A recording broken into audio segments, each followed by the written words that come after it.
Hello, I'm Sam Granger. I'm here to give you a whirlwind tour through bat mitigation and what bat mitigation measures may mean for your development. Firstly, though, a little bit about me. I'm an environmental professional educated to PhD level with 15 months experience in geoenvironmental consulting. I've always loved the environment.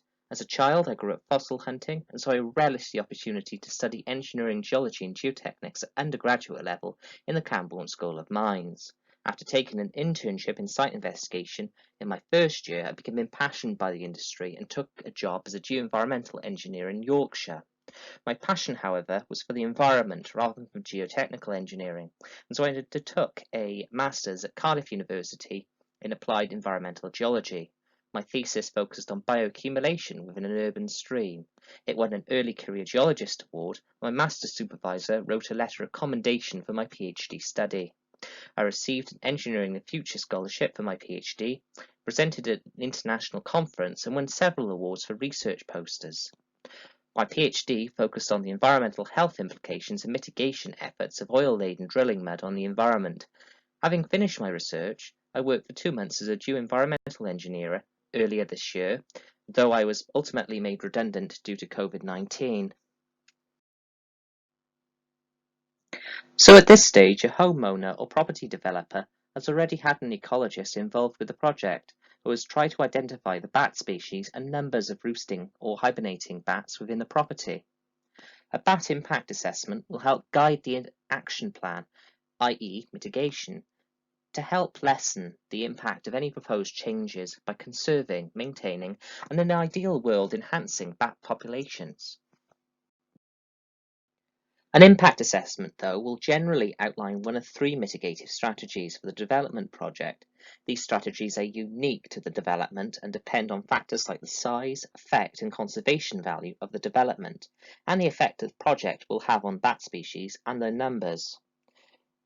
These mitigative strategies include avoid, i.e. aiming to avoid adverse effects such as maintaining the original roof space of the development during a renovation.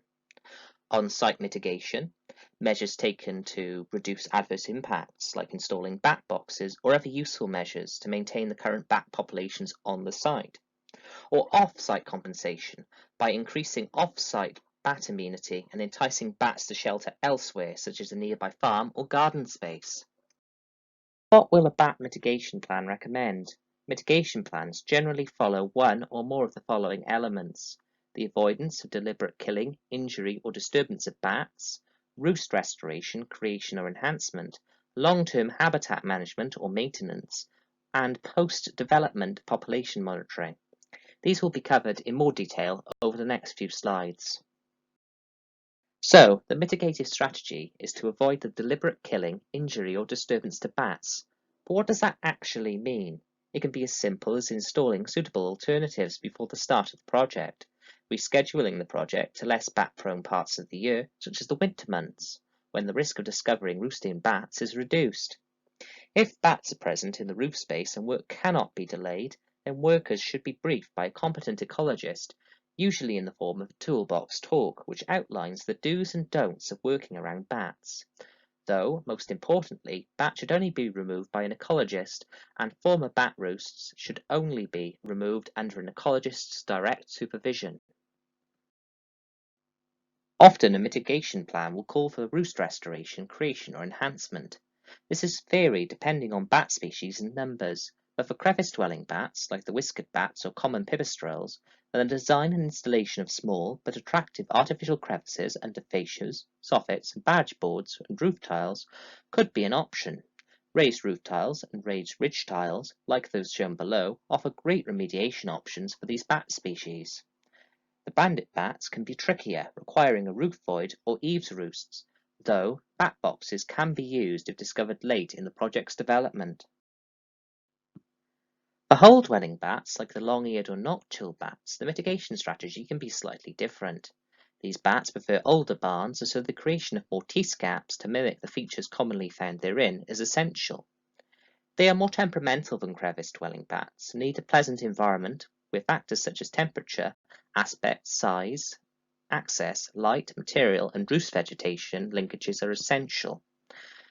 Some answers may be installing a crawl space into the uppermost part of the roof or making a small timber-clad bat box within the attic. Finally, for horseshoe bats, a more challenging mediation option is required. These bats nest by hanging upside down, so they need square letterbox-style openings to their roosts. Again, environmental factors are essential, but loft voids and large timber-built roosts are the most appropriate options. After a mitigation strategy is implemented, there should be long-term habitat management and maintenance. This is relatively simple and just means that the material source for the building and the landscaping options are not at odds with the bat community. The landscaping options often make sure there are good roost vegetation linkages with lots of attractive foliage to bring in nocturnal insects like moths to the area, or that there is a fresh supply of nectar-bearing plants. Roof construction is an especially vital part of bat mitigation, with some construction materials being unacceptable for bats, such as non-woven underlay and breathable membranes, as bats can be caught up in loose fibres over time. Hessian-backed bitumen felt is often the only suitable material, and only if it adheres to BS 550 and BS 8747. To make sure that everything went according to plan, post-development population monitoring is needed to make sure that there were no adverse impacts to the bat population. This monitoring depends on the development, the type and number of roosts, and even the bat species present. However, in the best case, this may be a single site visit through to repeat of the dusk emergence and dawn re-entry surveys, or even remote monitoring of bat mitigation areas. In conclusion, feel reassured that with proper planning, bat mitigation need not be a problem. Bat mitigation depends on what species of bat are present, their numbers, and the disruption the development will include. Bat mitigation efforts are species-specific and can be easily and cost-effectively included in most designs if discovered and planned into the project. Lastly, of course, it is worth mentioning that bats are cool and well worth protecting. Thank you for listening to my presentation. If there are any questions, please do not hesitate to get in touch. Thank you. Goodbye.